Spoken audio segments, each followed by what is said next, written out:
Terima kasih Anda masih menyaksikan Kompas Siang, Saudara. Informasi dari mancanegara. Distribusi bantuan makanan di Rafah, Gaza, Palestina berujung kerusuhan. 3 orang terluka akibat peristiwa ini. Ribuan warga Palestina memenuhi lokasi distribusi bantuan di Rafah, wilayah selatan Gaza.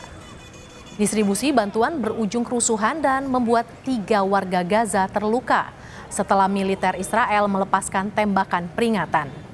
Diketahui pusat distribusi di luar kota Rafah ini telah dibuka sehari sebelumnya oleh Gaza Humanitarian Foundation. Sebelumnya ada penolakan dari PBB dan organisasi kemanusiaan lainnya terkait skema distribusi bantuan yang dibentuk Israel dan Amerika Serikat ini.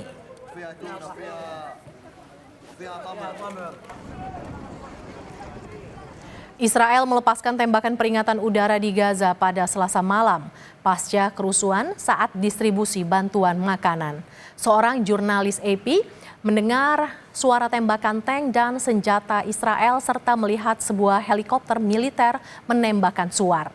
Akibat insiden ini, sejumlah orang melarikan diri dan terluka.